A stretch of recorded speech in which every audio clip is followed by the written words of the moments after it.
El sonido de la tela de seda arrastrándose por el suelo de piedra resonaba como un trueno lejano en el pesado silencio del gran salón. Cada paso firme de doña Carmen de la Garza retumbaba en las paredes de granito, un ritmo implacable que marcaba el destino de su hija. Sus dedos, cargados de pesados anillos que habían pertenecido a generaciones de mujeres de la Garza, apretaban el brazo de la muchacha con fuerza suficiente para dejar marcas moradas que durarían días. El dolor físico, sin embargo, era insignificante comparado con la humillación que le quemaba hasta los huesos a María. La muchacha tropezaba, sus zapatos de satén resbalando sobre las piedras pulidas, los ojos hinchados y rojos, el rostro manchado por lágrimas que ya no tenía fuerzas para contener. Le escurría la nariz, la garganta le ardía de tanto sollozar y cada respiración parecía desgarrarle los pulmones. Alrededor, decenas de hacendados observaban con una mezcla de morbo y un terror callado. Algunos de los hombres tenían expresiones de incomodidad mal disimulada. Algunas de las mujeres sostenían sus abanicos con más fuerza, usándolos para cubrir susurros escandalizados. Pero nadie se atrevía a mover un músculo para intervenir. La crueldad de doña Carmen de la Garza era legendaria en todo el estado, y su venganza contra quien la desafiara, inevitable y brutalmente ingeniosa. Antes de adentrarnos en esta historia, deja tu comentario con una calificación del 1 al 10 y cuéntanos de qué ciudad nos acompañas. Que este momento traiga reflexión y emoción a tu corazón. La joven María había cometido el error fatal. Ante el consejo, con toda la corte presente, ella había cuestionado la autoridad de su madre. No con gritos o insultos, sino con algo peor, con lógica y compasión.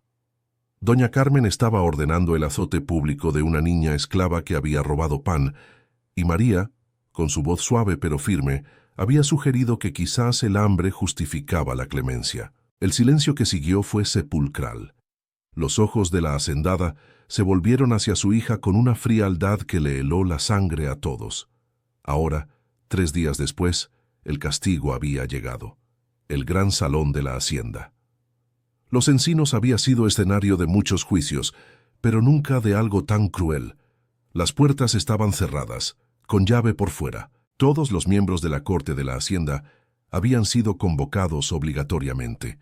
Doña Carmen quería testigos. Quería que todos vieran lo que le sucedía a quien la desafiaba, incluso si era su propia hija.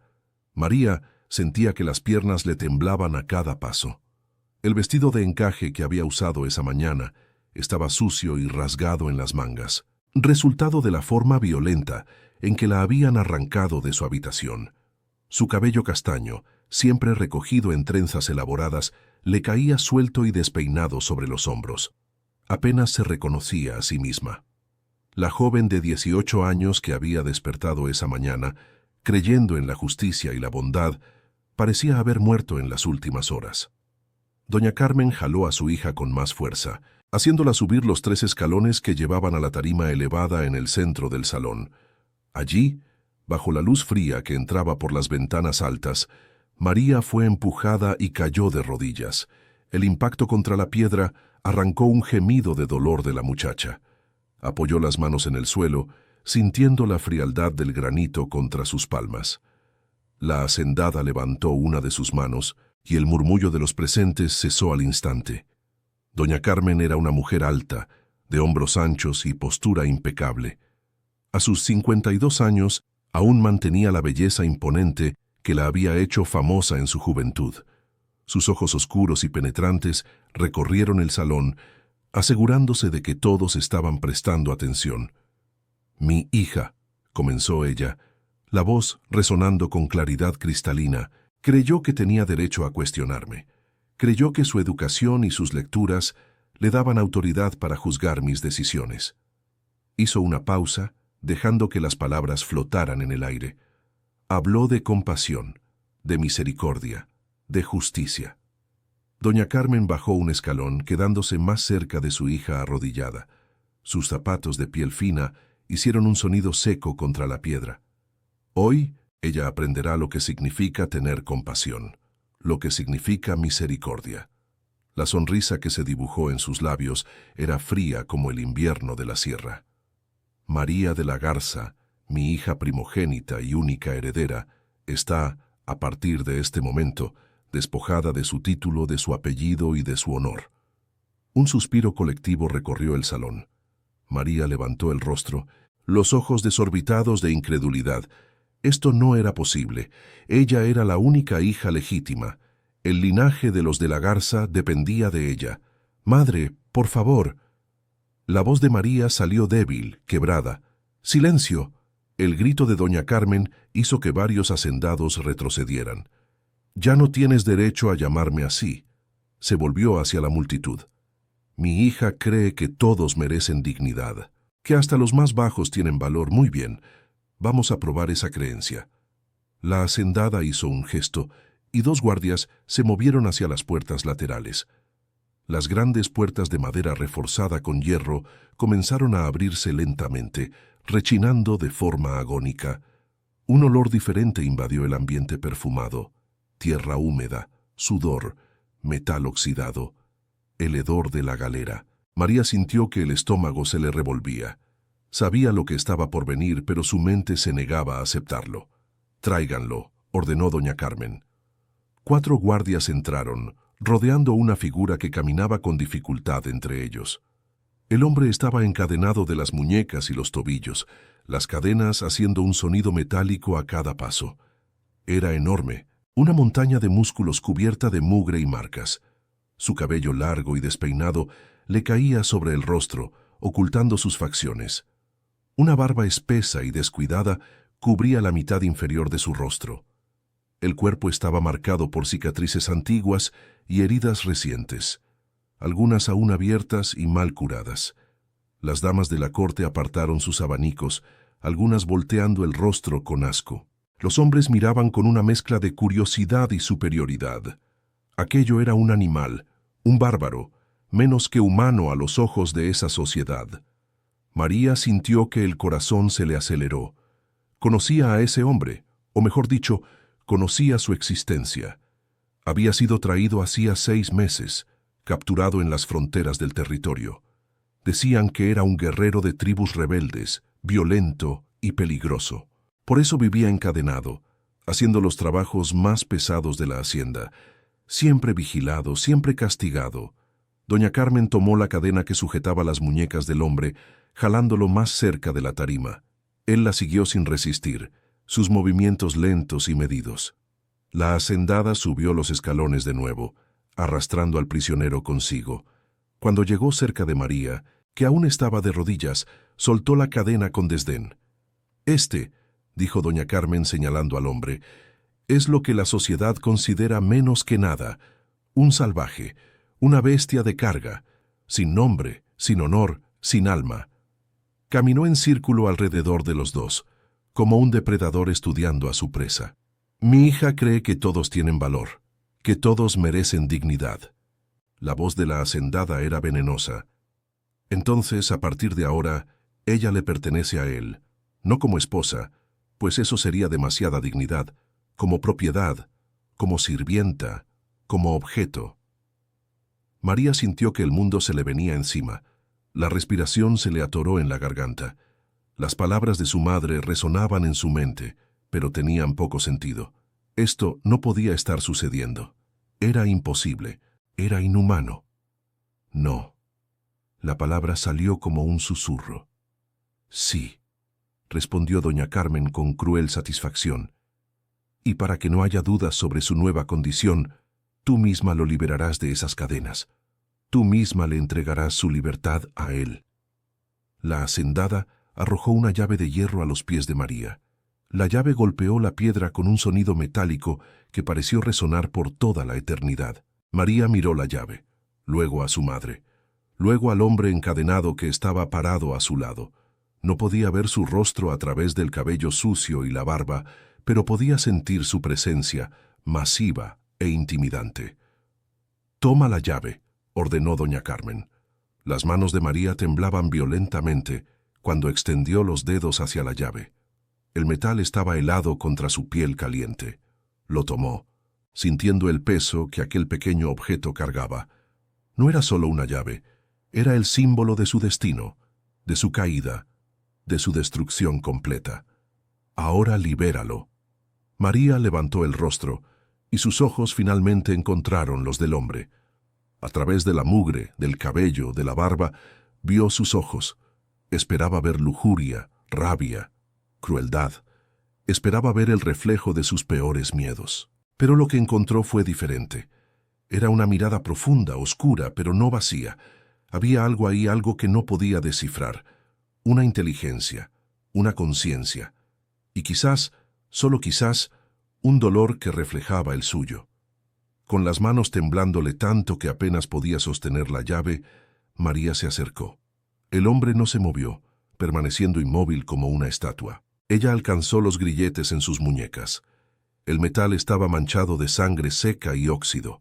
La cerradura estaba endurecida por el tiempo y la mugre. Insertó la llave. Sus dedos rozaron su piel y sintió el calor humano bajo la mugre. Él estaba caliente, vivo, real. No un monstruo, sino un hombre. La cerradura hizo clic y el primer grillete se abrió. El sonido del metal cayendo al suelo hizo que la multitud contuviera la respiración colectivamente. María se movió hacia la otra muñeca, repitiendo el proceso. Otro clic, más metal cayendo. Luego los tobillos. 1, 2. Cuando la última cadena cayó, el silencio en el salón era absoluto. El hombre se frotó las muñecas lentamente, sus dedos callosos tocando las marcas profundas dejadas por las cadenas. Rotó los hombros, estirando músculos que habían estado tensos por meses. Sus movimientos eran deliberados, controlados, casi gráciles a pesar de su tamaño. Doña Carmen bajó de la tarima y se acercó al hombre. Era alta para una mujer, pero aún así tenía que levantar ligeramente la barbilla para mirarlo a los ojos. «Ella es tuya», siseó la hacendada, su voz baja pero lo suficientemente clara para que todos escucharan. Una hacendada, una heredera, toda educada, toda delicada, y ahora tu propiedad. Sonrió. Haz con ella lo que quieras, úsala como te plazca, rómpela, destrúyela, muéstrale lo que significa tener compasión por los animales. La hacendada dio un paso hacia atrás, cruzando los brazos sobre el pecho. Sus ojos brillaban con mórbida anticipación. Y hazlo aquí, ahora, delante de todos, para que ella nunca olvide el precio de desafiarme. María sintió que sus piernas le fallaban por completo. Cayó sentada en el suelo, el cuerpo temblándole violentamente. La vergüenza le quemaba más fuerte que el miedo. Ser humillada así, ser usada como un objeto delante de toda la corte, delante de personas que conocía desde niña, era un destino peor que la muerte. Cerró los ojos con fuerza, esperando el toque brutal, esperando el dolor, esperando el fin de todo lo que ella era. El hombre dio un paso al frente. Su sombra cubrió a María completamente, bloqueando la luz de las ventanas. Ella podía escuchar su respiración lenta y profunda. Podía sentir su presencia enorme y opresiva. Levantó una mano. Toda la corte se inclinó hacia adelante, anticipando el espectáculo de violencia y degradación. Doña Carmen sonreía, victoriosa. Los guardias mantenían sus lanzas listas en caso de que el hombre decidiera volverse contra alguien más allá de la muchacha, y entonces lo imposible sucedió. En lugar de agarrar a María con brutalidad, el hombre hizo algo que paralizó el salón entero. Con una delicadeza que contradecía por completo su apariencia salvaje, se quitó el manto raído y grueso que cubría sus hombros. La tela estaba rasgada y sucia, manchada de tierra y sangre, pero era todo lo que tenía. Lentamente, como quien teme asustar a un animal herido, se arrodilló ante la muchacha temblorosa. Quedándose a su misma altura, extendió el manto y lo colocó sobre los hombros de María, cubriendo el escote rasgado de su vestido, protegiéndola de las miradas voraces de la multitud. Sus dedos no tocaron su piel. Mantuvo una distancia respetuosa, tratándola con una reverencia que ningún hacendado en ese salón jamás había demostrado. El silencio fue roto no por un grito de horror o placer, sino por una voz, la voz del hombre. Era profunda, ronca por el desuso prolongado, pero cada palabra salía clara y articulada, cargada de una autoridad que hizo que varios hacendados se enderezaran instintivamente.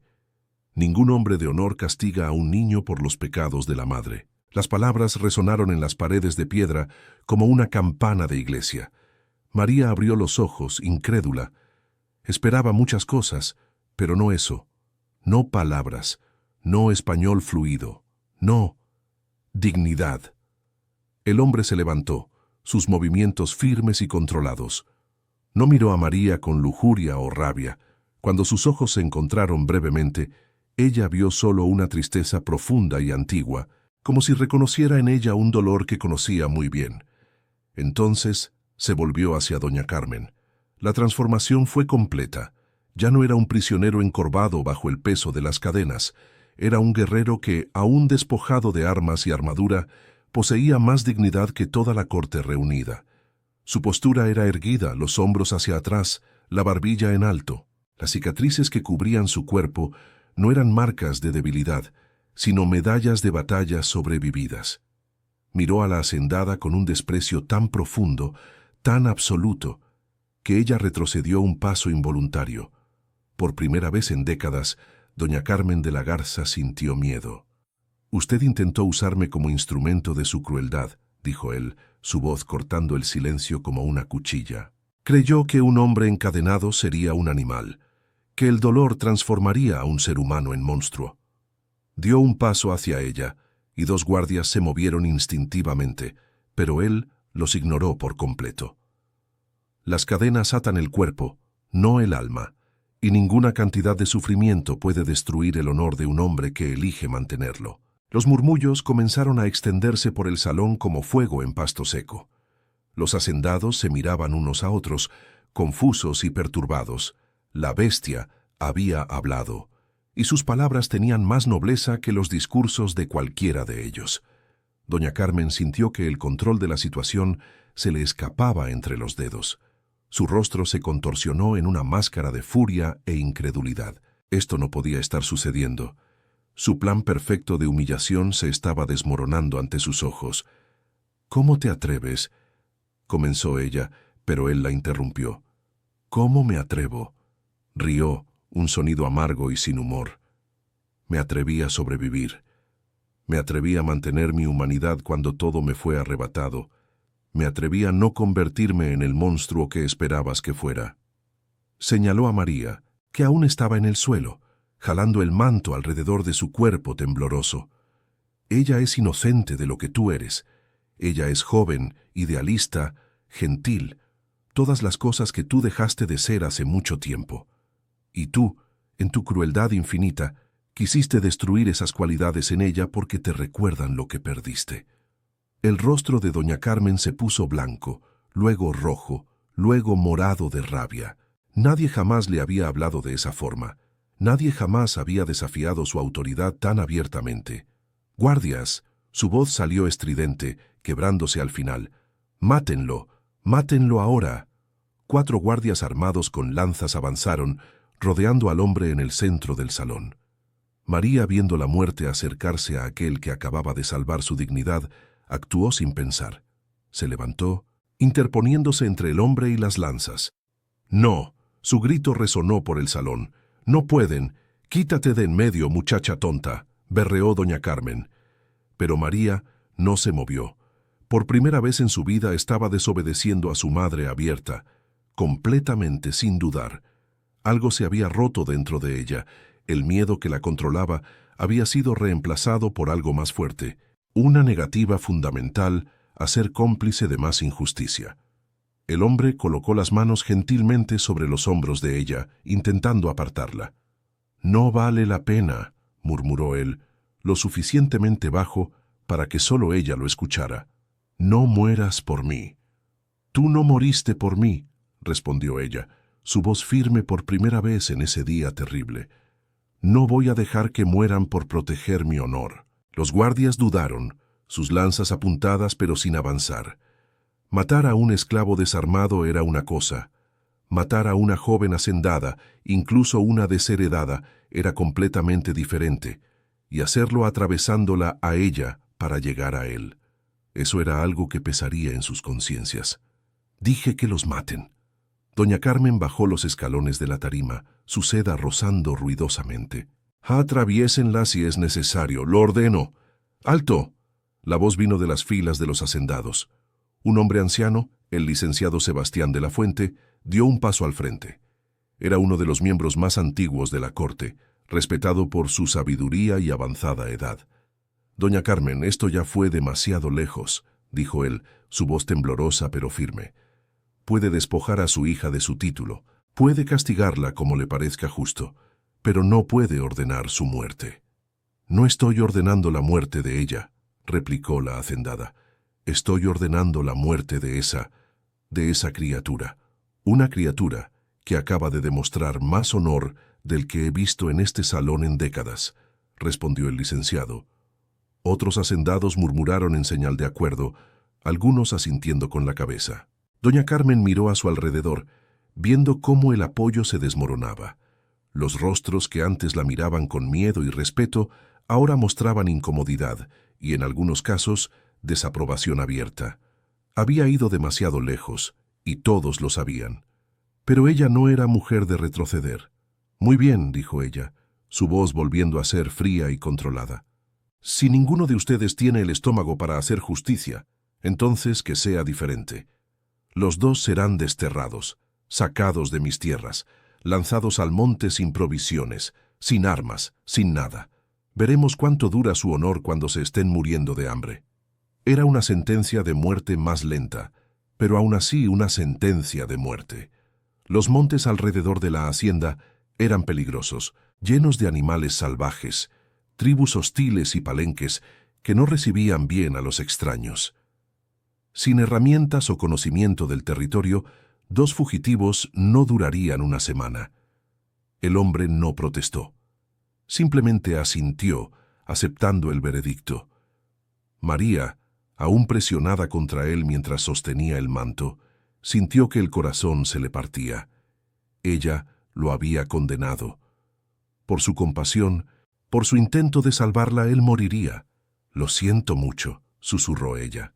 No lo sientas, respondió él, su voz sorprendentemente suave. Tú me diste algo que no tenía hace mucho tiempo. ¿Qué? Un motivo para vivir más allá de la simple supervivencia. Los guardias los rodearon, pero esta vez sin violencia. Fueron escoltados hacia las grandes puertas del salón. La multitud se abrió, creando un pasillo silencioso. Algunos rostros mostraban pena, otros alivio por no ser ellos. Unos pocos, como el viejo licenciado, mostraban algo cercano al respeto. Mientras caminaban, el hombre se mantuvo cerca de María, su cuerpo grande protegiéndola instintivamente de las miradas. Ella sostenía el manto alrededor de sus hombros, sintiendo el olor a tierra y sudor, pero también algo más. Un olor a dignidad preservada contra todo pronóstico. Cuando llegaron a las puertas, antes de que fueran expulsados a la noche que comenzaba a caer, algo inesperado sucedió. El primer guardia que había avanzado contra el hombre, el mismo que había sido desarmado con tanta facilidad, dio un paso al frente. Discretamente, deslizó una pequeña navaja bajo el cinturón del prisionero. «Para el monte», murmuró él tan bajo que casi nadie lo escuchó. El hombre asintió en agradecimiento silencioso.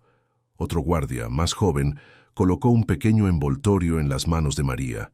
Cuando ella miró, vio que era pan y carne seca, envueltos en un paño limpio. «Vaya con Dios, señorita», susurró el guardia. María sintió que las lágrimas le quemaban los ojos, pero esta vez no eran de humillación o miedo. Eran de gratitud. Incluso en medio de tanta crueldad había bondad. Pequeños actos de rebeldía contra la tiranía. Las puertas se abrieron a la noche. El aire frío del monte entró, trayendo el olor a pinos y tierra húmeda.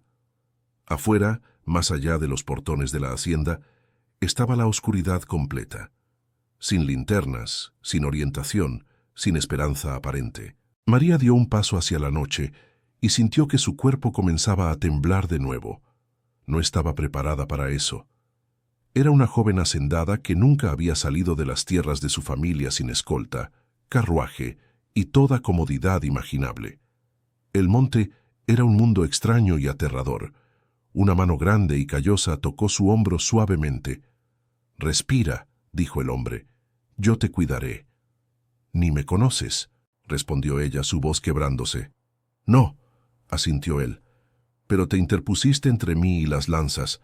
Eso me dice todo lo que necesito saber sobre quién eres». Las grandes puertas se cerraron detrás de ellos con un estruendo que pareció marcar el fin de una vida y el comienzo de algo completamente desconocido. En la oscuridad del monte, lejos de los ojos de la corte, María finalmente permitió que sus rodillas cedieran. Cayó al suelo de tierra y musgo, sollozando. Toda la tensión, todo el miedo, toda la adrenalina que la había mantenido en pie, finalmente la abandonaron de golpe. El hombre se arrodilló a su lado, sin tocarla, solo presente. Esperó pacientemente mientras ella lloraba, dejando que las emociones fluyeran y se vaciaran. Cuando los sollozos finalmente disminuyeron, él habló. «¿Cómo te llamas?» María levantó el rostro, sorprendida por la pregunta simple. «María», respondió ella, la voz ronca. «María de la Garza, o lo era. Ya no sé quién soy». «Tú eres María», dijo él firmemente. «Los nombres no los dan otras personas. Los elegimos nosotros mismos, por lo que hacemos, por lo que defendemos. Tú eres María. Y eso es suficiente». Ella se limpió el rostro con el dorso de la mano, sintiendo la mugre mezclarse con las lágrimas. «¿Y tú? ¿Cómo te llamas?», dudó. Por un largo momento pareció que no respondería. Entonces, bajito, casi a regañadientes, dijo: «Miguel. Mi nombre es Miguel». «Miguel», repitió ella, probando el nombre. Era simple, común, bonito. «¿Por qué te mantenían encadenado, Miguel? ¿Qué hiciste?». Se quedó en silencio por tanto tiempo que ella pensó que se había dormido, pero entonces suspiró profundamente. «Esa es la más antigua», dijo él finalmente. «Del día en que lo perdí todo». «¿Qué perdiste?». Otro largo silencio. Cuando finalmente habló, su voz estaba cargada de un dolor tan profundo que hizo que el corazón de María se le encogiera. «Mi verdadero nombre, mi familia, mi futuro», hizo una pausa. «Mi humanidad, o al menos eso pensé por mucho tiempo». María se giró para mirarlo. Su perfil estaba iluminado por la luna, y vio una vulnerabilidad en su expresión que no había notado antes. «Cuéntame», dijo ella suavemente. «Por favor». Miguel se quedó en silencio por tanto tiempo que ella pensó que no respondería.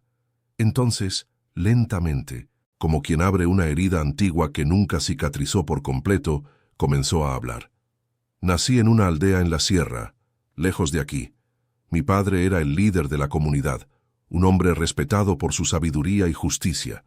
Mediaba disputas, organizaba cosechas comunitarias, garantizaba que nadie pasara hambre. Teníamos tierras fértiles, ganado sano, una vida buena donde todos se conocían. Tenía 2 hermanas menores, Carolina y Beatriz, a quienes les encantaba seguirme a todas partes. Mi madre hacía el mejor pan de la región y nuestra casa siempre olía a hierbas frescas y amor. Parece un cuento de hadas ahora, tan distante que a veces dudo que haya sido real. Pero las tierras eran disputadas, codiciadas por su fertilidad y ubicación estratégica. Su gente, enfatizó la palabra con una amargura que cortaba como vidrio. Creía que todo aquí les pertenecía por derecho divino, que éramos solo salvajes ocupando tierras que no nos pertenecían, aunque mi familia hubiera vivido allí por 5 generaciones. María sintió una punzada de culpa, pero no dijo nada. Cuando tenía 15 años, llegaron soldados. Dijeron que estábamos en territorio prohibido, que éramos salvajes sin derecho a la tierra. Mi padre argumentó, mostró documentos, acuerdos antiguos, quemaron los papeles frente a nosotros. Su voz se hizo más baja, más áspera. Mi madre intentó proteger a mis hermanas. La mataron, mis hermanas. Tenían 8 y 10 años. Se las llevaron. Hasta hoy no sé qué pasó con ellas. María sintió que las lágrimas le quemaban los ojos. Miguel. Mi padre murió luchando. 14 hombres contra 50 soldados armados. Yo luché también. Conseguí esta cicatriz de un soldado que era bueno con la espada. Casi muero. Quizás debí haber muerto. Tocó la cicatriz en su pecho inconscientemente. Cuando desperté estaba encadenado. Los sobrevivientes de la aldea fueron vendidos, algunos a haciendas, otros a minas. Fui llevado de amo en amo, siempre encadenado, siempre vigilado, porque tenía fama de ser peligroso. ¿Y lo eras? Peligroso, quiero decir. Giró el rostro para mirarla directamente. Sí. Por años, todo lo que quería era venganza. Luchaba, intentaba escapar, lastimaba a quien intentara lastimarme. Cada latigazo solo alimentaba mi rabia. Cada humillación solo fortalecía mi odio. ¿Qué cambió? Tú, respondió él simplemente. María parpadeó confusa. ¿Cómo que yo? Nos conocimos hoy. No tú específicamente, sino lo que representas. Se sentó abrazando sus rodillas. Hace 3 meses estaba cargando piedras para arreglar un muro. Una niña esclava se cayó cerca de mí. Debía tener unos 6 años, quizás la misma edad que mis hermanas. El capataz vino con el látigo, listo para castigarla por ser lenta. ¿Qué hiciste? Nada. Estaba encadenado, vigilado por guardias armados. No podía hacer nada. Su voz estaba llena de autorrecriminación. Pero entonces llegaste tú, interviniste. Tomaste a la niña en brazos, enfrentaste al capataz, amenazaste con denunciarlo a tu madre. Él retrocedió. María recordaba vagamente el incidente. Había pensado poco en aquello en ese momento. Tú no me viste, continuó Miguel. Yo era solo un esclavo más en segundo plano. Pero yo te vi. Vi a alguien con poder usándolo para proteger, no para lastimar. Y algo en mí se rompió. O quizás se curó. Me di cuenta de que si seguía alimentando solo odio, me transformaría en el mismo monstruo que destruyó a mi familia. Miró sus propias manos, ya grandes y callosas. Comencé a intentar recordar quién era antes de todo esto. Mi padre siempre decía que la verdadera fuerza está en proteger a los débiles, no en dominar a los fuertes.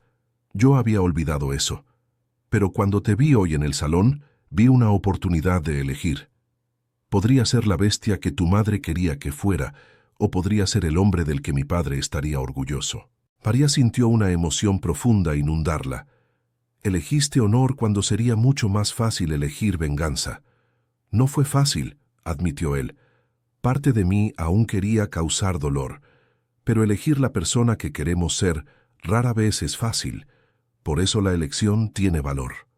Se quedaron en silencio por un momento, el sonido del río llenando el espacio entre ellos. María sintió que algo cambiaba dentro de ella.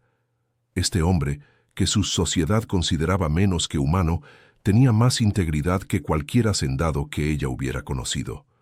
¿Y tú?, preguntó Miguel, tomándola por sorpresa. ¿Por qué defendiste a esa niña? ¿Por qué desafiaste a tu madre en el consejo? María pensó en la pregunta. Era difícil articular algo que siempre le había parecido tan natural. Mi padre, comenzó ella lentamente, murió cuando yo tenía 8 años. Él era diferente a mi madre. Gentil, justo. Solía decir que el privilegio sin responsabilidad es tiranía, que nuestro poder venía del pueblo, así que debíamos usar ese poder para servir, no para oprimir. Tu madre no pensaba así. No. Después de que él murió, ella cambió. O quizás siempre fue así, y él la mantenía a raya. Se volvió más dura, más cruel. Comenzó a usar el miedo como herramienta de control. María abrazó sus rodillas, imitando la postura de Miguel. Intenté ser lo que ella quería, una hija obediente, una heredera apropiada, pero cada vez que veía injusticia, no podía quedarme callada. Era como si la voz de mi padre estuviera dentro de mí, recordándome que el silencio es complicidad. Ese tipo de valentía tiene un precio, observó Miguel. Sí, asintió María, pensando en todo lo que había perdido ese día. Pero el silencio también lo tiene. Y creo que el precio del silencio es mucho más alto a largo plazo. Miguel la estudió con una mirada nueva, como si la estuviera viendo realmente por primera vez. Eres más fuerte de lo que pareces, María de la Garza. No me siento fuerte, admitió ella. Estoy aterrorizada. No sé cómo sobrevivir aquí. No sé qué hacer mañana o al día siguiente. Todo lo que conocía desapareció en cuestión de horas. El miedo no es debilidad, dijo Miguel. El miedo es inteligencia. Nos mantiene vivos. La valentía no es la ausencia de miedo. Es hacer lo que se necesita hacer a pesar del miedo. ¿Y qué se necesita hacer ahora? Sobrevivir, respondió él simplemente. Un día a la vez. Un paso a la vez. Mañana seguiremos el río hacia el sur. Hay palenques en esa dirección, comunidades de personas libres. Si logramos llegar hasta allá, podemos tener una oportunidad. ¿Y si no nos reciben? Entonces seguimos caminando. Buscamos otro lugar, otro camino. Se acostó de nuevo cerrando los ojos.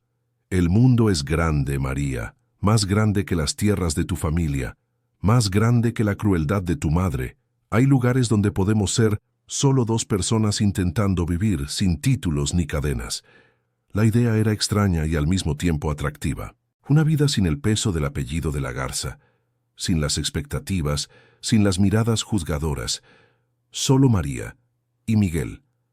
Dos personas intentando sobrevivir juntas. «¿Miguel?», susurró ella, mientras sentía que el sueño finalmente comenzaba a jalarla.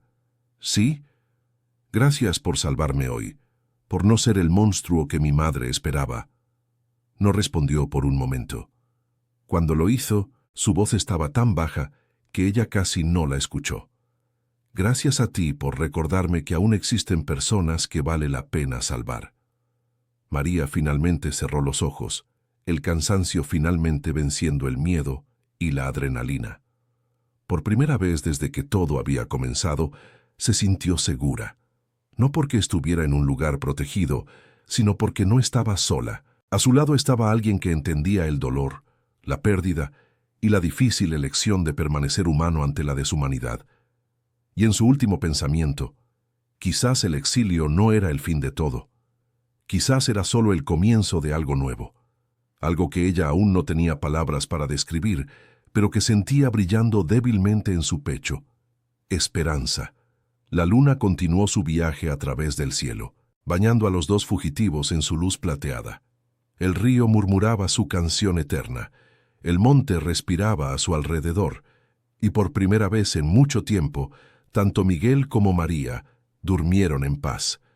María despertó con el sonido de pájaros cantando y la sensación de que algo andaba mal. Le tomó unos segundos recordar dónde estaba. El suelo duro bajo su cuerpo, el aire frío de la mañana, el olor a tierra húmeda. La realidad le cayó encima como un balde de agua helada. No había sido una pesadilla. Realmente estaba exiliada en el monte, desheredada, sin nada más que el vestido sucio que llevaba puesto y la compañía de un extraño. Miguel ya estaba despierto. Estaba agachado a la orilla del río lavándose el rostro. Por primera vez desde que lo conocía, María pudo ver su piel limpia. Las cicatrices se hacían más visibles sin la capa de mugre, pero también sus facciones. Se dio cuenta con sorpresa, apuesto. No de la forma refinada de los hacendados que frecuentaban el salón de su madre, sino con una belleza rústica y genuina. Notó que ella había despertado y regresó con las manos en forma de cuenco, trayendo agua fresca. «Bebe», instruyó. «Necesitamos hidratarnos antes de comenzar a caminar». María bebió ávidamente. El agua estaba helada y deliciosa, quitándole el sabor amargo que se había instalado en su boca durante la noche. Cuando terminó, Miguel fue hasta el pequeño envoltorio de comida que el guardia les había dado. Lo dividió cuidadosamente por la mitad, ofreciéndole la mayor parte a ella. «Tú necesitas más», protestó María. «Yo conozco el monte, sé dónde encontrar comida, tú no». Su lógica era irrefutable. «Come». Comieron en silencio. El pan ya estaba duro y la carne seca era demasiado salada, pero María no se quejó. Cada pedazo era precioso. Cuando terminaron, Miguel se levantó y ofreció su mano para ayudarla. «¿Lista?». María miró el monte denso frente a ella, luego el camino de regreso a la hacienda detrás de ellos. Por un momento, sintió un deseo casi irresistible de correr de vuelta, de implorar perdón a su madre, de aceptar cualquier castigo solo para regresar al mundo familiar. Pero entonces recordó la mirada de doña Carmen, el odio puro en esos ojos. No había vuelta atrás, no había perdón esperándola. «Lista», respondió, tomando su mano. Comenzaron a caminar a lo largo del río. Miguel al frente, sus anchos hombros abriendo camino a través de la densa vegetación, apartando ramas espinosas y lianas que parecían querer agarrarlos, creando un sendero más fácil y seguro para que María siguiera sus pasos. Se movía con economía de movimiento, cada gesto sirviendo un propósito, nada desperdiciado. El sol subía lentamente, una bola de fuego naranja que se transformaba gradualmente en blanco brillante, filtrándose a través de las copas de los árboles en rayos dorados que parecían columnas de luz divina tocando la tierra. Partículas de polen y humedad danzaban en esos rayos, creando una atmósfera casi mágica que contrastaba fuertemente con el terror de la noche anterior. Era hermoso de una forma salvaje e indómita, María tenía que admitir, sintiendo una extraña reverencia. Aterrador porque no seguía reglas humanas, no se doblegaba a la voluntad o conveniencia, pero hermoso en su honestidad cruda e indiferencia a los pequeños dramas de la humanidad. Conforme pasaban las horas, el silencio entre ellos se hizo más cómodo. Miguel ocasionalmente señalaba cosas, enseñándole. «Esa planta con hojas rojas, nunca la toques, causa quemaduras terribles. ¿Viste esas huellas? Son de un jaguar, viejas quizás de 2 días, pero aún así debemos ser cautelosos. Estas frutas pequeñas son comestibles, amargas, pero seguras». María absorbía cada información como una esponja. Cada pedazo de conocimiento era una herramienta de supervivencia, una pequeña luz en la oscuridad de su ignorancia sobre ese mundo. Alrededor del mediodía, cuando el sol estaba en su punto más alto, María comenzó a sentir que sus piernas le temblaban. Sus pies estaban en carne viva dentro de los zapatos inadecuados. Cada paso era una agonía, pero ella no se quejaba. No quería ser una carga. Miguel, sin embargo, lo notó. Claro que lo notó. «Vamos a parar», dijo él, guiándola a un claro cercano. «Necesitas descansar». «Estoy bien», mintió María.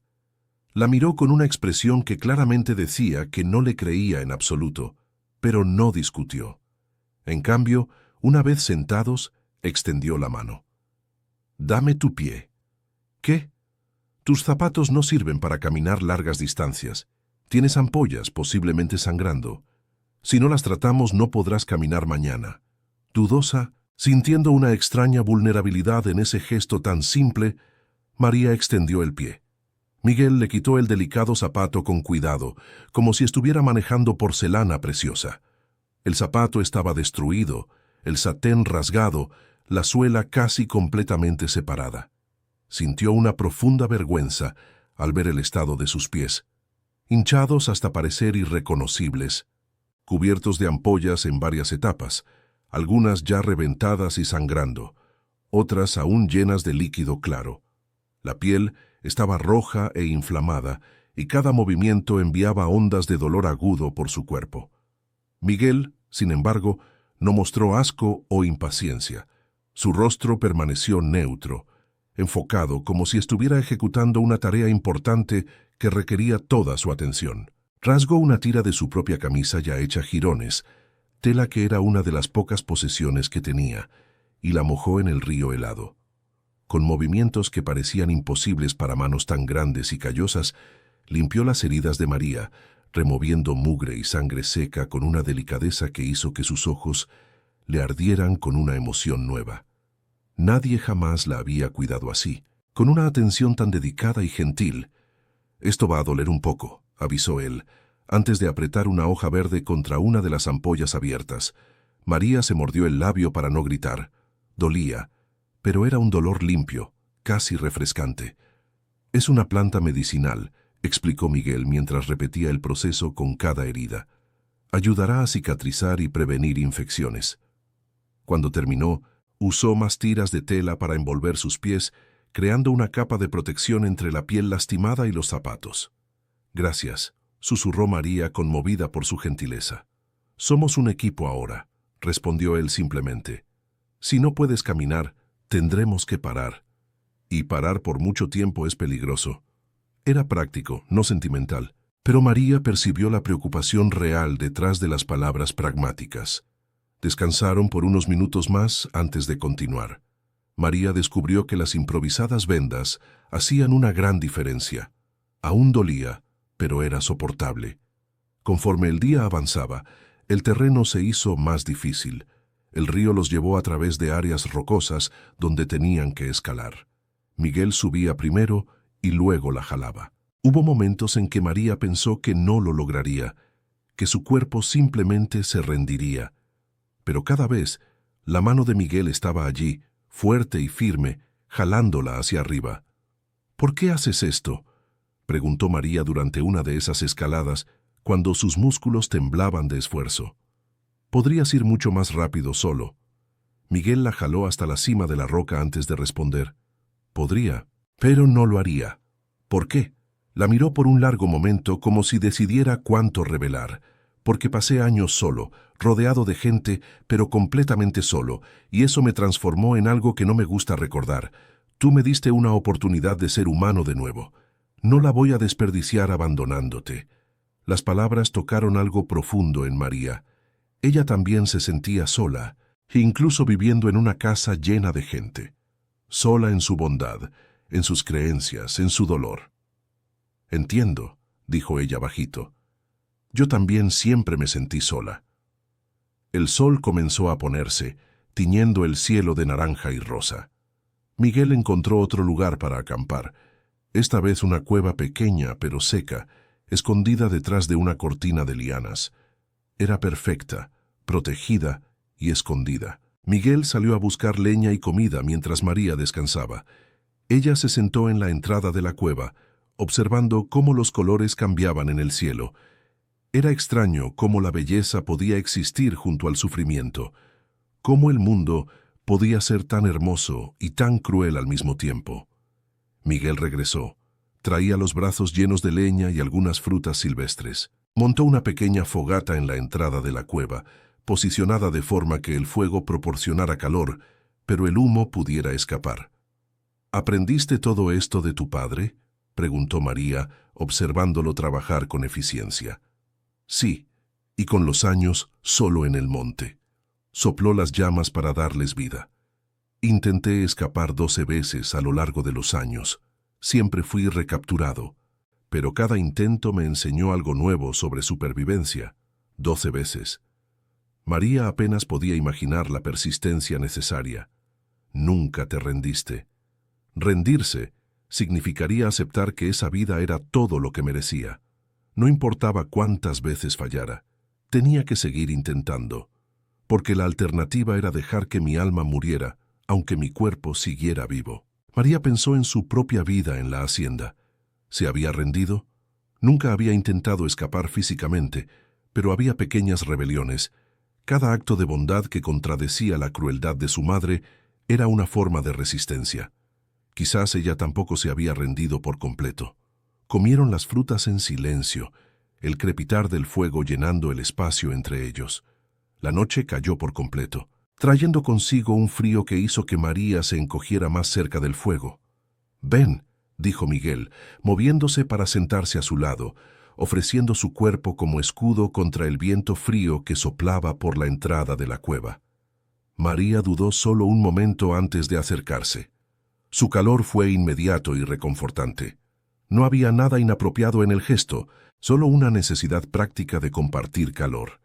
Pero había también algo más, algo que María no tenía palabras para describir, una conexión, un entendimiento silencioso. «¿Miguel?», dijo ella después de un largo silencio. «Sí». «¿Tienes miedo? ¿De lo que viene después?», tardó en responder. «Sí, pero también tengo esperanza, y eso es nuevo para mí. Por mucho tiempo, solo tuve rabia y desesperación. La esperanza es diferente, aterradora, pero mejor».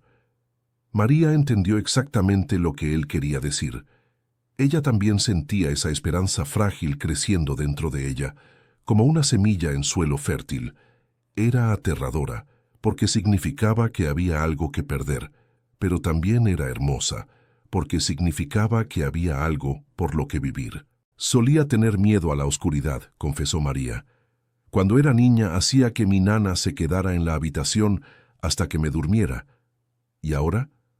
Ahora la oscuridad parece menos aterradora que la gente. Se jaló el manto alrededor de los hombros. Mi madre, la gente de la corte. Eran monstruos vestidos de seda y joyas. Al menos en el monte, los peligros son honestos. Miguel hizo un sonido que podría haber sido una risa o un suspiro. Aprendiste en un día lo que a mí me tomó años entender. Los verdaderos monstruos rara vez parecen monstruos. Tú no me pareces un monstruo, dijo María impulsivamente.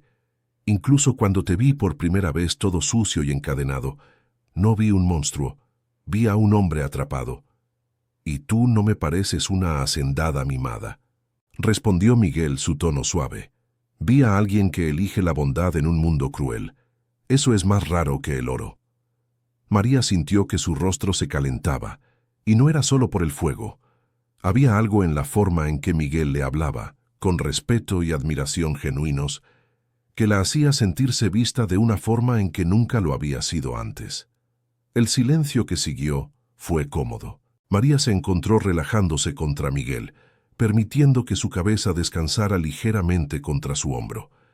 Ella esperaba que él se apartara, que mantuviera la distancia respetuosa que había mantenido desde el principio. Pero él no se movió. En cambio, muy lentamente, como si tuviera miedo de asustarla, movió el brazo para rodearla ligeramente, ofreciendo más calor y protección. ¿Está bien así?, preguntó él bajito. Sí, susurró María. Está bien. Y lo estaba, más que bien. Por primera vez en su vida, María se sentía segura de una forma que no tenía nada que ver con paredes o guardias. Era una seguridad que venía de estar al lado de alguien que la veía, que la entendía, que elegiría protegerla no por obligación o miedo, sino porque era quien él elegía ser. Se quedaron así por un largo tiempo, observando el fuego crepitar, escuchando los sonidos nocturnos del monte. No había necesidad de palabras. La presencia del otro era suficiente. Eventualmente, el cansancio venció y María sintió que sus ojos se le cerraban. «Deberíamos dormir», murmuró ella. «Sí», asintió Miguel, pero ninguno de los dos se movió de inmediato. Cuando finalmente se acostaron, preparándose para dormir, María notó que Miguel mantenía su cuerpo entre ella y la entrada de la cueva, protegiéndola incluso en sueños. El pensamiento la calentó más que cualquier fuego podría. «Buenas noches, Miguel», dijo ella. «Buenas noches, María». Y por segunda noche seguida, a pesar de todo el miedo y la incertidumbre, María durmió profundamente, porque no estaba sola, y eso hacía toda la diferencia. El tercer día de jornada comenzó como los anteriores, con el canto de los pájaros y la luz suave de la mañana filtrándose por el follaje. Pero había algo diferente en el aire. Miguel lo percibió primero. Se puso tenso mientras examinaba los alrededores, sus sentidos alertas. «¿Qué pasó?», preguntó María, sintiendo el cambio en él inmediatamente. «Humo», respondió él olfateando el aire. «Y no es de quema natural, es fogata. Muchas fogatas». El corazón de María se aceleró. «¿La hacienda? ¿Nos siguieron?» «No. La dirección está equivocada. Y el olor». Hizo una pausa, pensativo. «Es diferente. Maderas diferentes, condimentos diferentes en la comida que están cocinando. El palenque. Quizás. O quizás otra cosa. De cualquier forma, tenemos que ser cautelosos». Continuaron siguiendo el río, pero Miguel los mantuvo más escondidos, moviéndose a través de la densa vegetación en lugar de seguir por la orilla abierta. María notó cómo él se volvía diferente en modo de alerta, todos sus músculos tensos, todos sus sentidos agudizados. Era fácil olvidar que este hombre gentil era también un guerrero entrenado. Las señales de habitación humana organizada e intencional se hicieron más evidentes conforme avanzaban. Senderos bien usados, pisoteados por cientos de pies a lo largo de meses o años, cruzaban su camino como venas en un cuerpo vivo. Árboles con marcas claras e intencionales de hachas, no destrucción aleatoria, sino cosecha cuidadosa y sostenible de madera. restos de fogatas antiguas, círculos perfectos de piedras ennegrecidas. Y entonces, a través de las lianas que colgaban como cortinas verdes, a través de las hojas que filtraban la luz del sol en patrones de encaje sobre el suelo del monte, María vio estructuras que la hicieron dejar de respirar por un momento. Casas simples pero sólidas, bien construidas con madera tratada, tallada y encajada con habilidad de carpinteros experimentados, y barro secado al sol en paredes gruesas que prometían protección contra los elementos. Techos de palma trenzada con una precisión que desafiaba la lluvia. Ventanas pequeñas pero bien posicionadas para luz y ventilación. No eran las mansiones elaboradas que ella conocía, pero había algo en las líneas limpias y el propósito claro de cada estructura que hablaba de dignidad y orgullo. La gente se movía entre las casas con propósito y energía, no con la resignación cansada de los esclavos que ella había visto en la hacienda. Trabajando, sí, pero trabajando para sí mismos, con rostros que mostraban cansancio pero también satisfacción, conversando mientras trabajaban, ocasionalmente riendo, viviendo vidas que eran suyas y no propiedad de otros.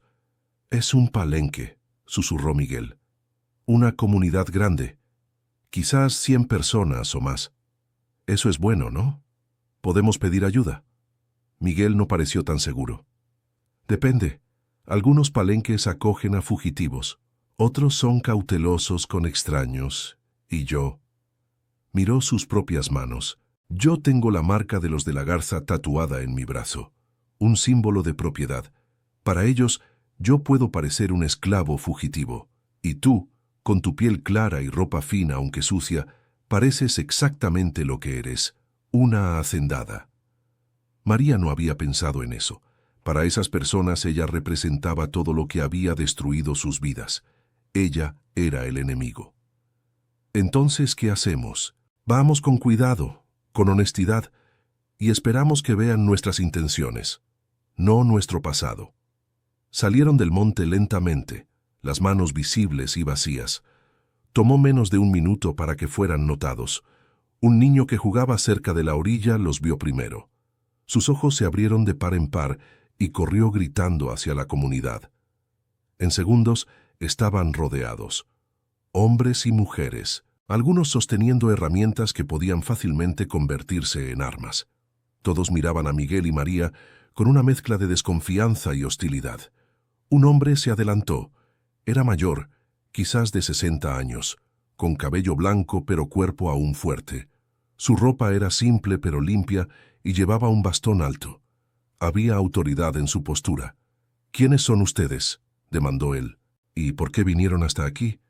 Miguel dio un paso al frente interponiéndose entre María y el grupo. «Mi nombre es Miguel. Ella es María. Somos fugitivos. Buscamos refugio». «Fugitivos», repitió el hombre, su tono escéptico. «Ustedes dos no se parecen en nada». Él señaló a Miguel. «Tiene las marcas de un esclavo. Ella», movió el dedo hacia María, «tiene la piel y la ropa de una señorita». «Es una historia complicada», dijo María encontrando su voz. «Pero somos ambos fugitivos de la misma tiranía». «¿Tiranía?». Una mujer en el grupo rió amargamente. «¿Y qué sabe una muchacha blanca sobre tiranía?». La pregunta cortó a María como un cuchillo, porque era justa. ¿Qué sabía ella realmente? Había perdido su título y comodidad hacía solo 3 días. Estas personas habían perdido libertad, dignidad, familias. Su dolor era infinitamente mayor. «Tienes razón», dijo María sorprendiendo a todos. «Yo no sé, no de la forma en que ustedes saben. Tuve privilegios que ustedes nunca tuvieron. Viví en lujo mientras otros sufrían». Se forzó a mantener contacto visual con la mujer. «Pero también intenté hacer una diferencia cuando pude. Y cuando finalmente desafié la crueldad abiertamente, lo perdí todo». «Ella salvó mi vida», añadió Miguel. «Se interpuso entre mí y las lanzas cuando pudo haberme dejado morir. Perdió su apellido, su familia, su futuro por eso». El líder los estudió a ambos por un largo momento. «Emiliano», dijo él finalmente, dando un paso al frente. «Soy el líder de esta comunidad. Vengan, contarán su historia completa. Después decidiremos si se quedan o si se van». Fueron llevados a una casa más grande en el centro de la comunidad. Dentro, un consejo de ancianos estaba reunido. Miguel y María contaron su historia, sin omitir nada. La humillación en el salón, la elección de Miguel, el exilio, la jornada a través del monte. Cuando terminaron, hubo un largo silencio. Los ancianos intercambiaron miradas, comunicándose silenciosamente. Finalmente don Emiliano habló. Su historia es inusual. Un hacendado que elige honor sobre venganza, una señorita que elige justicia sobre poder. Hizo una pausa. Pero hay un problema. ¿Cuál?, preguntó María. Tú eres una de la Garza. Tu familia destruyó muchas vidas aquí.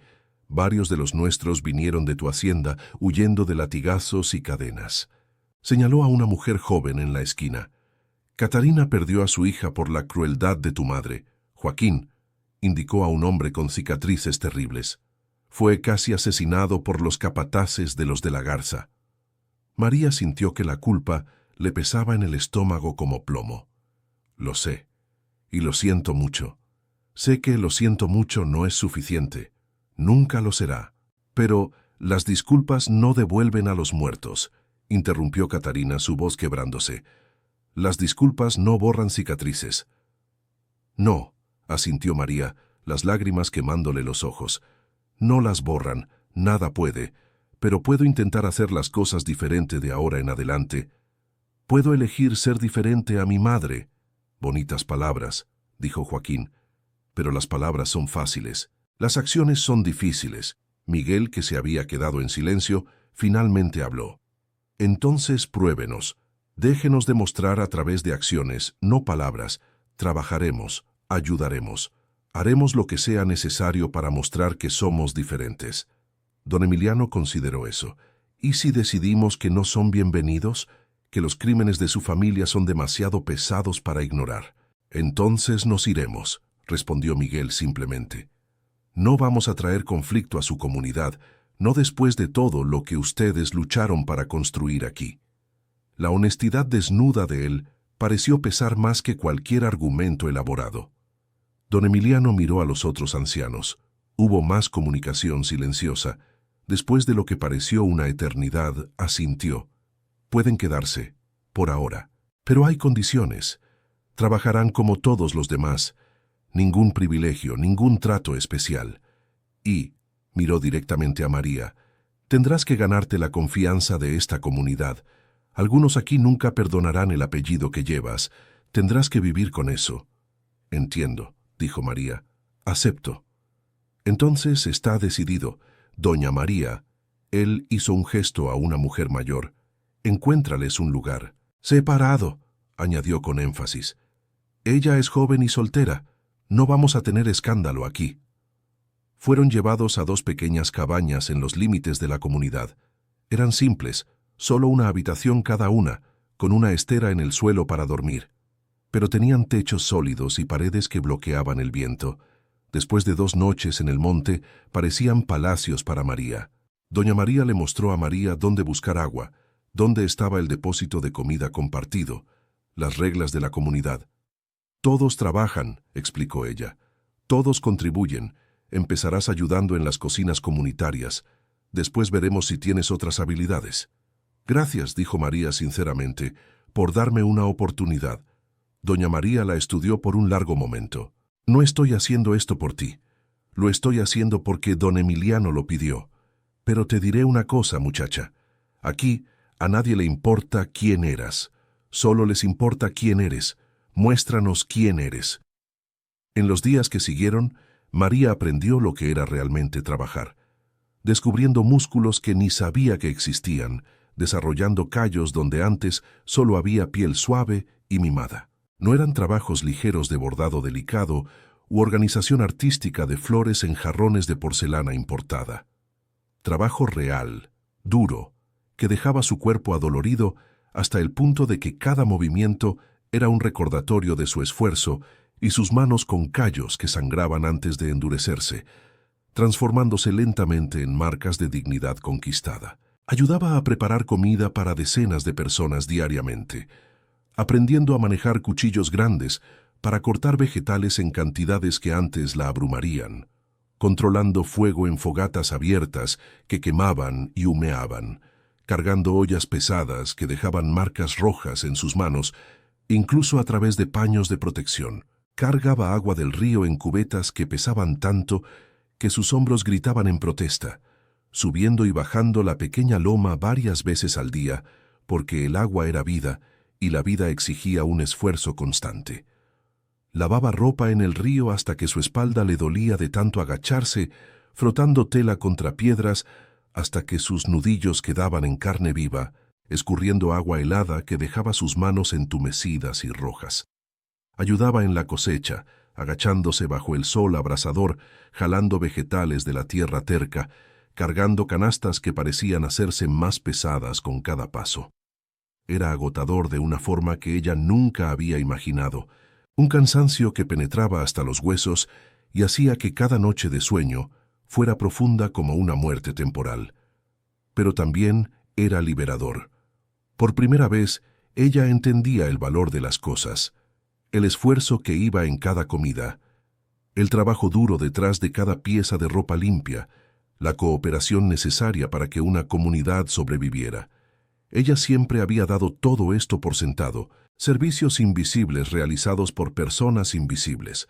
Ahora ella era una de esas personas, y descubrió que había dignidad en ello. Miguel trabajaba en los campos y en la construcción. Su tamaño y fuerza lo hacían valioso para trabajos pesados. María lo veía ocasionalmente a la distancia, siempre trabajando duro, siempre respetuoso con los demás. Ella notó cómo la gente gradualmente comenzaba a relajarse a su alrededor, cómo comenzaban a verlo no como una amenaza, sino como alguien dispuesto a cargar más de su parte. Pero las noches eran solitarias. Ella se acostaba en su cabaña simple, escuchando los sonidos de la comunidad afuera, y extrañaba la presencia de Miguel. En los 3 días en el monte, habían desarrollado una rutina, una conexión. Ahora él estaba tan cerca pero tan distante. Una semana después de llegar, María fue al río a lavar ropa y encontró a Catarina allí, la mujer que había perdido a su hija. Hubo un momento de tensión cuando se vieron. ¿Puedo ayudarte?, ofreció María con vacilación. Catarina no respondió de inmediato. Continuó frotando ropa contra las piedras, sus movimientos violentos. Finalmente, sin mirar a María, habló. Mi hija tenía 5 años. Su nombre era Rosa, por cómo se le ponían las mejillas rosadas cuando reía. Le encantaban los pájaros, pasaba horas observándolos, imitando sus cantos. Tomó una manzana de los árboles de tu hacienda porque tenía hambre. No por codicia o rebeldía, sino porque tenía hambre. Su estómago había estado vacío durante 2 días, porque la ración había sido reducida como castigo colectivo por alguna infracción que ni siquiera recuerdo. Tenía 5 años y tenía hambre. Fue azotada por eso. 10 latigazos en su pequeña espalda. Una niña de 5 años, tan pequeña que parecía un pajarito caído del nido cuando la trajeron de vuelta a mí. Su voz tembló violentamente, pero se forzó a continuar. Murió 3 días después. Infección. Las heridas no fueron tratadas adecuadamente, eran demasiado profundas, y no teníamos medicamentos. Murió con fiebre, llamándome, pidiendo que los pájaros vinieran a buscarla porque le dolía demasiado quedarse en la tierra. Murió en mis brazos, y no había nada, absolutamente nada que yo pudiera hacer para salvarla. María sintió como si le hubieran dado un puñetazo en el estómago. Recordaba vagamente haber oído hablar de eso años atrás. Su madre lo había usado como ejemplo para desalentar el robo. María tenía 10 años en ese entonces y no había hecho nada, no había dicho nada, porque era solo una niña también y tenía miedo.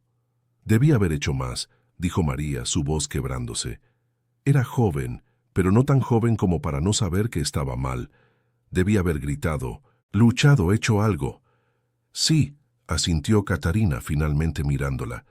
Debiste, pero no lo hiciste. No, y tengo que vivir con eso. María se arrodilló a su lado, tomando una prenda de ropa y comenzando a lavarla. No puedo cambiar el pasado, no puedo traer a tu hija de vuelta. Nada de lo que haga será jamás suficiente. Pero puedo intentar garantizar que ninguna otra niña sufra así. Puedo elegir ser diferente. Lavaron en silencio por un largo tiempo. Cuando Catarina finalmente habló de nuevo, su voz era más suave, pero aún cargada de dolor. Acciones, no palabras, es lo que mi hija merece, lo que todas las niñas perdidas merecen. Acciones, no palabras, repitió María como un voto. Lo prometo. No era perdón. Quizás nunca lo sería, pero era un comienzo. Un reconocimiento de que el futuro podía ser diferente al pasado, aunque el pasado nunca pudiera ser borrado. Por la noche, María se acostó en su cabaña, pensando en todo, en la hija de Catarina, en las incontables otras víctimas de la crueldad de su familia, en el peso de la culpa que ella cargaría para siempre. Pero también pensó en Miguel, en su elección de ser honorable cuando era mucho más fácil ser cruel, en cómo había sobrevivido a horrores inimaginables y aún mantuvo su humanidad. Si él podía hacer eso, ella también podía. Ella elegiría todos los días ser diferente, ser mejor. No porque eso borrara el pasado, sino porque era la única forma de honrar a aquellos que habían sufrido. Afuera, escuchó pasos, un toque suave en su puerta. ¿María? Era la voz de Miguel. ¿Estás despierta? Ella abrió la puerta.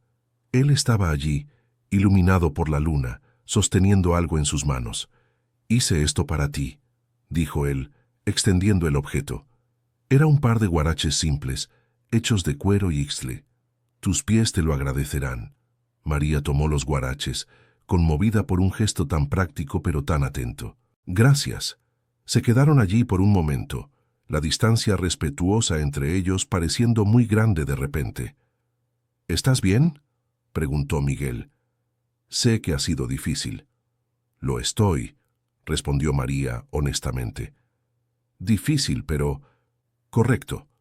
Por primera vez siento que estoy donde debo estar». Miguel sonrió, y el gesto transformó su rostro. «Yo también». «¿Miguel?». María dio un paso más cerca. «Gracias por todo, por protegerme, por guiarme, por ser tú». Él tocó su rostro gentilmente, solo un toque leve. «Duerme bien, María». Y entonces él se fue, regresando a su propia cabaña. Pero el calor de su toque permaneció, una promesa silenciosa de que, no importa lo que viniera, lo enfrentarían juntos. 3 meses habían pasado desde que María y Miguel llegaron al Palenque. El invierno comenzaba a dar paso a la primavera, y con él, cambios sutiles pero profundos habían ocurrido tanto en la comunidad como en los dos fugitivos. María ya no era la joven pálida y frágil que había tropezado por el monte. Su rostro había ganado color del sol, sus manos estaban callosas por el trabajo, y sus brazos mostraban músculos que nunca había sabido que poseía. Pero más que los cambios físicos, era su postura la que se había transformado. Caminaba con confianza, miraba a la gente a los ojos, sonreía libremente. Por primera vez en su vida, no cargaba el peso de ser una de la Garza. Ella estaba simplemente siendo María. La comunidad lentamente había comenzado a aceptarla. No todos, ciertamente. Catarina aún mantenía distancia, aunque no hostilidad activa. Joaquín rara vez le hablaba, pero otros habían comenzado a ver más allá de su pasado, reconociendo sus esfuerzos sinceros de contribuir y aprender. Miguel se había vuelto indispensable. Su fuerza era valiosa, sí, pero era su sabiduría sobre supervivencia, su habilidad para rastrear y cazar, su capacidad para enseñar técnicas de defensa, lo que lo hacían realmente precioso. Los niños lo seguían, fascinados por sus historias. Los hombres lo respetaban. Las mujeres confiaban en él. Y María. María lo amaba. No sabía exactamente cuándo había sucedido. Quizás en ese primer momento en el salón, cuando él eligió protegerla en lugar de lastimarla. Quizás durante las noches frías en el monte, cuando él compartió su calor e historias. Quizás en las semanas siguientes, cuando ella lo observaba trabajar, reír con los niños, tratar a todos con igual dignidad.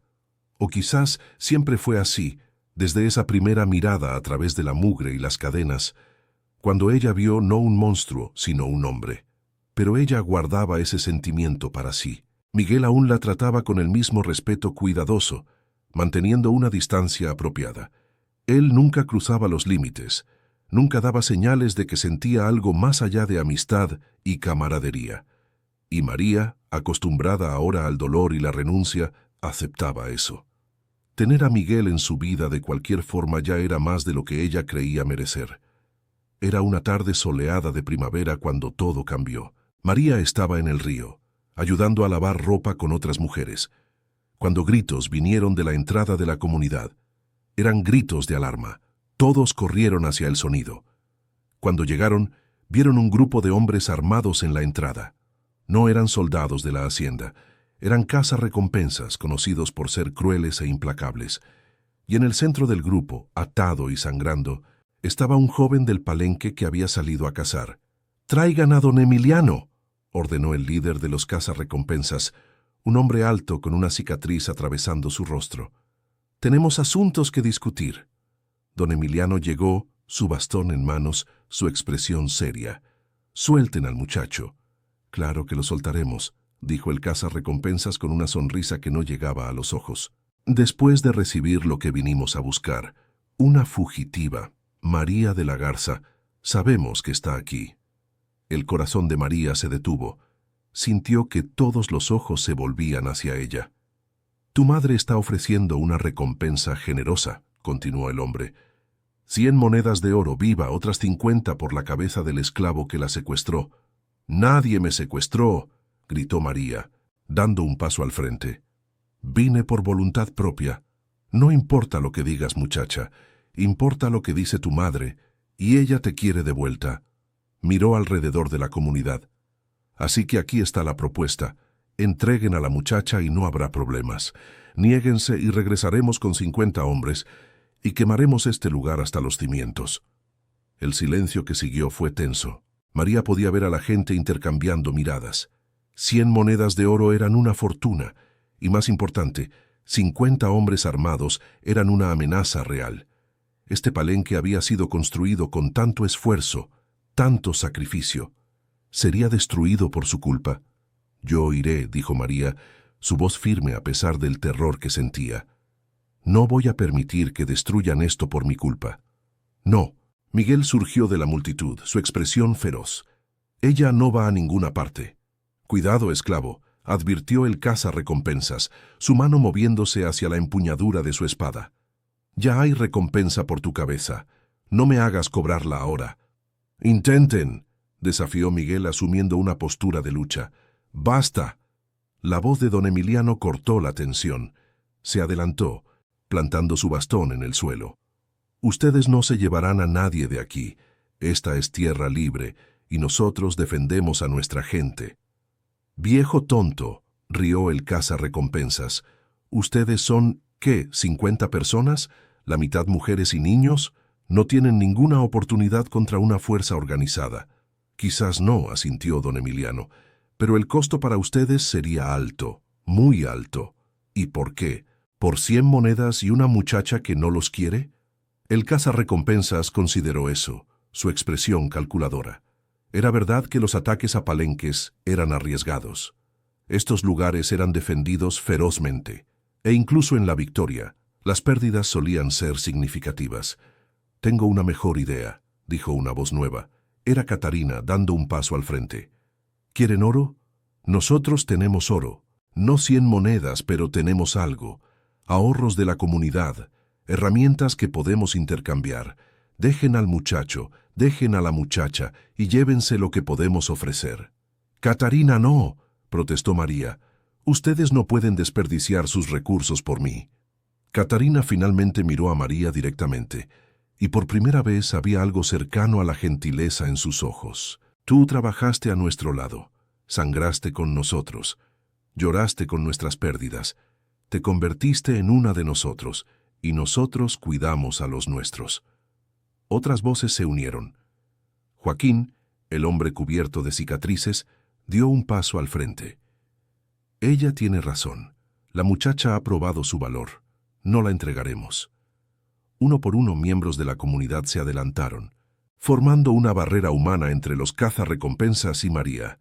viejos y jóvenes, hombres y mujeres, unidos. El cazarrecompensas miró la escena con frustración. No esperaba eso. Esperaba miedo y sumisión, no solidaridad. Sopesó sus opciones. Un ataque ahora, con solo sus 5 hombres, sería suicidio. Regresar con una fuerza mayor tomaría tiempo y dinero. Y la recompensa, aunque generosa, quizás no valía tantos recursos y riesgo. ¿Cuánto oro tienen?, preguntó finalmente. Don Emiliano hizo una señal y doña María desapareció en una de las casas, regresando con un saco pesado. 40 monedas y herramientas de hierro. Vale más de lo que parece. El cazarrecompensas tomó el saco, lo pesó en sus manos. No eran 100 monedas, pero tampoco era despreciable. Y lo más importante, era inmediato y sin riesgo. Muy bien, dijo él finalmente. Pero le diré a la madre de la muchacha que no la encontramos, que el palenque estaba abandonado cuando llegamos. Ustedes, señaló a María y Miguel, desaparecieron. Si escucho que regresaron a áreas civilizadas, la cacería se reanuda. ¿Entendido? Entendido, respondió María. Los cazarrecompensas soltaron al joven atado y partieron, desapareciendo en el monte con su botín. Cuando estuvieron seguros de que se habían ido, la comunidad dejó escapar un suspiro colectivo de alivio. María sintió que sus piernas le fallaban y cayó de rodillas. La realidad de lo que casi había sucedido y de lo que la comunidad había sacrificado por ella la golpeó como una ola. Catarina se arrodilló a su lado, colocando una mano en su hombro. «Levántate, muchacha. Nosotros no nos rendimos contigo. No te rindas contigo misma».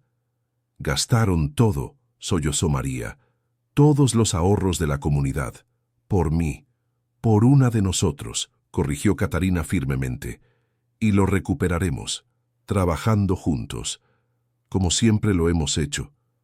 Miguel ayudó a María a ponerse de pie, sus brazos fuertes alrededor de ella. «Se acabó», dijo él suavemente.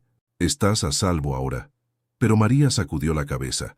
«No se acabó, no mientras mi madre siga haciendo esto, no mientras ella siga destruyendo vidas».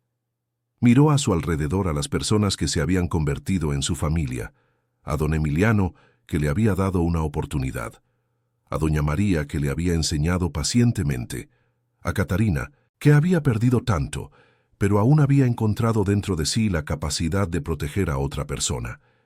Una determinación creció dentro de ella, fuerte y clara como el cristal. «Voy a regresar», dijo ella. «¿Qué?». Miguel la encaró, incrédulo. «María, no puedes, te van a apresar o peor». «No para quedarme», explicó María, «sino para confrontar. Mi madre gobierna a través del miedo y la crueldad porque nadie la desafía. Es hora de que alguien lo haga, públicamente, ante la corte». «Es un suicidio», argumentó Miguel. «Quizás, pero es lo correcto». María tocó su rostro gentilmente. «Ustedes me enseñaron esto, todos ustedes, que el silencio es complicidad, que tenemos que luchar por lo que es correcto, incluso cuando es difícil, especialmente cuando es difícil». Don Emiliano dio un paso al frente. «Si vas a hacer esto, no irás sola. Llevaremos testigos, personas que pueden hablar sobre los crímenes de la familia de la Garza. Transformaremos tu confrontación en un juicio público». «Y yo iré contigo», declaró Miguel, su tono no dejando espacio para argumentación. María lo miró a los ojos y vio una determinación igual a la suya. «Juntos, entonces. Siempre», prometió él. Los próximos días fueron de preparación. Don Emiliano seleccionó un grupo de 15 personas que voluntariamente testificarían contra los de la Garza. Joaquín, a pesar de sus cicatrices terribles, fue uno de los primeros en ofrecerse. Catarina, cargando un pequeño vestido que había pertenecido a su hija, fue otra. La mañana de la partida, toda la comunidad se reunió para despedirse. Doña María abrazó a María firmemente. «Regresaste a nosotros como una niña asustada. Ahora vas como una mujer valiente. Estoy orgullosa». María sintió que las lágrimas le quemaban, pero eran lágrimas de gratitud, no tristeza. «Gracias. Por todo. Por enseñarme quién soy realmente». El grupo comenzó la jornada de regreso. Tomaría 3 días llegar a la hacienda, 3 días durante los cuales María oscilaba entre determinación y terror. Miguel permaneció a su lado todo el tiempo, una presencia constante y reconfortante. La última noche antes de llegar a la hacienda, mientras los demás dormían, María y Miguel se sentaron juntos cerca de la fogata. «Tengo miedo», admitió María. «Yo también», respondió Miguel honestamente, «pero el miedo significa que importa, que estamos haciendo algo que vale la pena». María se giró para mirarlo directamente. «Miguel, si algo sale mal mañana, nada saldrá mal». «Pero si sale mal», ella insistió, «necesito que sepas algo. Estos últimos meses, tenerte en mi vida fue el mayor regalo que jamás recibí. Me enseñaste sobre valentía, honor, lo que significa ser verdaderamente humano». Miguel tocó su rostro, sus dedos callosos gentiles contra su piel. «María, tú me devolviste mi humanidad cuando yo estaba listo para renunciar a ella. Me diste un motivo para ser mejor. No solo sobrevivir, sino vivir. Te amo», susurró María, las palabras finalmente escapando después de meses guardadas en lo profundo de su pecho, creciendo y fortaleciéndose como semillas plantadas en suelo fértil, esperando el momento adecuado para florecer. «Sé que no tengo derecho a sentir esto, que no pediste esta carga, que nuestra situación es imposible y complicada, pero ya no puedo fingir que no lo siento. Cada día a tu lado me hace querer ser mejor. Cada palabra tuya me enseña algo nuevo sobre valentía.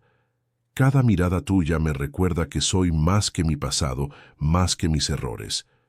Tú me ves, Miguel. Realmente me ves. No a la hacendada, no a la de la garza, no a la fugitiva, sino a María, simplemente María. Y eso es un regalo que nunca podré retribuir adecuadamente, pero...» Él la silenció, no con palabras que quizás no tenía, sino con un beso que lo decía todo. Era suave y dulce, y cargado de meses de sentimientos no dichos, de noches deseando estar más cerca, de días luchando contra la atracción para mantener la propiedad y el respeto. Sus labios eran cálidos contra los de ella, firmes pero gentiles, pidiendo permiso incluso mientras tomaban lo que ofrecían. María sintió que sus piernas le flaqueaban. Su corazón se aceleraba. Cada nervio en su cuerpo despertaba de un adormecimiento que ni sabía que tenía. Cuando se separaron, ambos respirando pesadamente, los ojos de Miguel brillaban con una emoción que ella nunca había visto allí antes, lágrimas no derramadas, reflejando la luz de la fogata. «Tuviste mi corazón desde el momento en que te interpusiste entre mí y esas lanzas», dijo él. «Yo también te amo, María. Y no importa lo que pase mañana, eso no cambiará». Se quedaron abrazados el resto de la noche, compartiendo calor y silencio y la certeza de que, independientemente del futuro, lo enfrentarían juntos. La mañana amaneció clara y brillante. El grupo llegó a la hacienda al mediodía, cuando la corte estaría reunida. Pero en lugar de esconderse, marcharon directamente por los portones principales. Los guardias, sorprendidos, levantaron sus armas, pero don Emiliano levantó una mano. «Venimos en paz, para hablar con la corte. Es nuestro derecho bajo las leyes antiguas». El licenciado Sebastián, el mismo que había defendido a María meses antes, apareció. Sus ojos se abrieron de par en par al verlos. «Están locos por regresar». «Quizás», asintió María, «pero a veces la locura es más cuerda que la normalidad». Fueron escoltados al gran salón. La noticia de su regreso se había extendido rápidamente, y toda la corte estaba reunida. Y allí, en la tarima elevada, estaba doña Carmen de la Garza. Su rostro pasó por varias expresiones cuando vio a María: sorpresa, rabia, y entonces una sonrisa triunfante. «Regresaste. Qué conveniente. Guardias, apresen a mi hija». «No». La voz del licenciado Sebastián resonó. Ella invocó el derecho de audiencia. Bajo las leyes antiguas debe ser escuchada. «Las leyes antiguas son irrelevantes», escupió doña Carmen. «No cuando hay testigos del consejo», respondió otro hacendado dando un paso al frente, y entonces otro, y otro. Lentamente los hacendados que se habían sentido incómodos con la crueldad de doña Carmen, pero tenían demasiado miedo para hablar, comenzaron a posicionarse. Doña Carmen percibió que estaba perdiendo el control de la situación. «Muy bien, habla entonces. Di tus mentiras». «No son mentiras», dijo María, su voz firme y clara. «Y no soy yo quien hablará primero». Se giró hacia el grupo del palenque. «Son ellos». Uno por uno, los testigos se adelantaron. Joaquín mostró sus cicatrices, describiendo detalladamente cómo había sido torturado. Catarina sostuvo el pequeño vestido de su hija, contando la historia de la niña muerta por robar comida. Otros compartieron historias de familias destruidas, de crueldades innecesarias, de poder usado no para proteger, sino para destruir. La corte escuchaba en silencio horrorizado. Estas no eran acusaciones abstractas, eran personas reales, con heridas reales, compartiendo dolor real, y no podían ser ignoradas o descartadas. Cuando todos los testigos terminaron, María dio un paso al frente. «Yo era ciega», dijo ella, su voz comenzando suave pero ganando fuerza con cada palabra, proyectándose a cada rincón del salón. Vivía en lujo y comodidad, construidos sobre el sufrimiento de otros, ignorando el costo de cada comida, cada vestido, cada momento de paz. Cerraba los ojos a las lágrimas que compraban mi sonrisa. Pero ya no más. Estas personas, gesticuló hacia el grupo de testigos, sus manos temblorosas pero firmes, me enseñaron sobre la verdadera nobleza, sobre la dignidad que no viene de títulos vacíos o linajes manchados de sangre, sino de acciones diarias de bondad y sacrificio, sobre el honor que se elige conscientemente cada amanecer, no simplemente se hereda como una reliquia empolvada. Me mostraron que ser humano no es un derecho de nacimiento, sino una elección constante que hacemos cuando nadie nos mira, cuando sería más fácil ser cruel, cuando el mundo nos da todas las excusas para convertirnos en monstruos. Miró directamente a su madre. «Usted me entregó a alguien que creía que era un monstruo, esperando que él me destruyera, pero él me salvó. Y al hacer eso, usted me liberó. Me liberó de usted, de sus expectativas, de sus crueldades. Gracias por eso». Doña Carmen estaba pálida de rabia. «Guardias, no». La voz de don Emiliano era profunda y dominante. «Los guardias responden al consejo, no solo a usted, y el consejo acaba de escuchar evidencia suficiente de crímenes contra la humanidad para convocar un juicio formal». El licenciado Sebastián se adelantó. «Doña Carmen de la Garza, usted está formalmente acusada de crueldad excesiva, abuso de poder y crímenes contra aquellos bajo su protección. El Consejo votará sobre sus sentencias». Lo que siguió fue rápido. La votación fue casi unánime. Doña Carmen fue despojada de su título. Sus tierras serían puestas bajo administración del Consejo y ella sería exiliada, sola, a una pequeña propiedad distante. «Tú», ella gritó a María, su compostura finalmente rompiéndose por completo. «Tú me destruiste». «No», respondió María tranquilamente. «Usted se destruyó. Yo solo traje testigos». Mientras doña Carmen era llevada, gritando y jurando venganza que nunca podría cumplir, María sintió no triunfo, sino algo más profundo: paz. Había enfrentado su mayor miedo y sobrevivido. Más que eso, había creado un cambio real. El licenciado Sebastián se acercó. «Las tierras regresan a usted como única heredera legítima». María consideró eso: poder, riqueza, todo lo que había perdido, devuelto. ¿Pero sería eso lo que ella quería? Miró a Miguel, a don Emiliano, a Catarina y a los demás. Su verdadera familia. «No», dijo ella finalmente. «Las tierras deben ser divididas, parte para la comunidad del Palenque, como reparación.